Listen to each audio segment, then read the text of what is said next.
vamos a meternos de lleno en una historia increíble, la de un rey cuyo frágil cuerpo acabó por destrozar un imperio y arrastrar a todo un continente a la guerra. A ver, la pregunta parece sacada de una novela de fantasía, ¿verdad? Pues no lo es. Fue la cruda realidad del Imperio Español a finales del siglo XVII. La salud de un solo hombre se convirtió, literalmente, en el asunto de Estado más importante de toda Europa. Y en el centro de todo este lío estaba él, Carlos II. Su apodo, el Hechizado, ya nos da una pista de que su historia no es la de un monarca cualquiera. Era un hombre atormentado, y su sufrimiento personal iba a tener unas consecuencias, absolutamente catastróficas. Para entender la que se avecinaba, primero hay que entender al rey. ¿Por qué le llamaban el hechizado? ¿Era simple superstición de la época o había algo más detrás de todo esto? La vida de Carlos II fue un auténtico calvario. Imaginen la escena. Rey desde que era un crío, pero con un cuerpo débil y una salud desastrosa. En una época dominada por la superstición, la corte no se paró a buscar una causa médica. No, la única explicación que se les ocurría era sobrenatural. El rey tenía que estar hechizado. Y claro, se pasaron años intentando curarlo con exorcismos y rituales, pero obviamente nada podía solucionar su misteriosa dolencia. Es que esta era la creencia oficial, por así decirlo.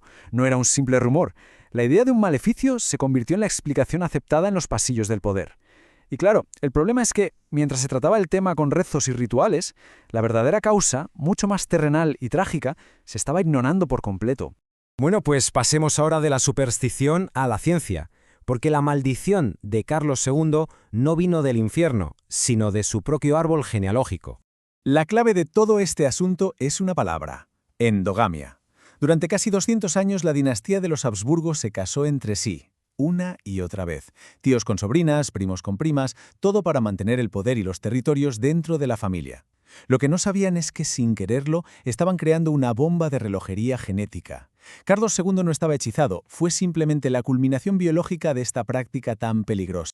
Hoy en día, los historiadores y los científicos, al analizar las descripciones de la época, lo tienen bastante claro.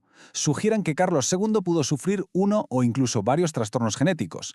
Las crónicas que hablan de su infertilidad, sus problemas de desarrollo, sus rasgos físicos, todo encaja de una forma asombrosa con los síntomas de síndromes como el de Klinefelter o el del cromosoma X frágil. Resulta que la maldición tenía nombre de ciencia. La tragedia personal del rey era, a la vez, la tragedia de su imperio. Un monarca débil al frente de un reino que, la verdad, se estaba desmoronando. La situación económica era sencillamente insostenible. Los gastos de la corona estaban por las nubes. Guerras constantes, el mantenimiento de una corte gigantesca, una deuda crónica, y todo esto superaba con creces los ingresos. El oro y la plata de América ya no llegaban como antes, y el reino estaba, en la práctica, en bancarrota permanente. Esta cronología muestra un declive a cámara lenta, la verdad. Desde que Carlos hereda el trono, el caos político interno y la presión constante de la Francia del rey Sol, Luis XIV, llevaron a una pérdida de poder continua. Cada tratado de paz, como el de Nimega, era una nueva amputación para un imperio que había llegado a dominar el mundo. La debilidad del rey era el espejo de la debilidad de España. En medio de la crisis política y económica, había un problema que lo eclipsaba absolutamente todo: la falta de un sucesor. El futuro de la dinastía y del imperio entero dependía de que el rey tuviera un hijo. Se intentó de todo, ¿eh? Su primera esposa, la francesa María Luisa de Orleans, vivió una década de tristeza en la austera corte española y murió joven y sin descendencia. La segunda, Mariana de Neuburgo, fue elegida por la legendaria fertilidad de su familia. Era ambiciosa, fuerte, pero tampoco pudo concebir, llegando a la desesperación de fingir embarazos. La tragedia personal del rey se estaba convirtiendo en un drama nacional. Y después de todo ese drama, de años de matrimonios, presiones, rezos y esperanzas, este fue el resultado: 0. Un simple número que estaba a punto de desatar una guerra continental. Con la muerte del rey cada vez más cerca y sin un heredero directo, las potencias europeas empezaron a moverse. El gigantesco imperio español era un premio demasiado grande como para dejarlo al azar. La lucha por la herencia se polarizó entre dos grandes candidatos. Por un lado, Felipe de Anjou, que era nieto del todopoderoso rey Sol, Luis XIV de Francia. Si él subía al trono, se unirían las dos mayores potencias católicas de Europa. Por otro lado, estaba el archiduque Carlos de Austria, que representaba la continuidad de la familia Habsburgo. Toda Europa, como es lógico, contuvo la respiración.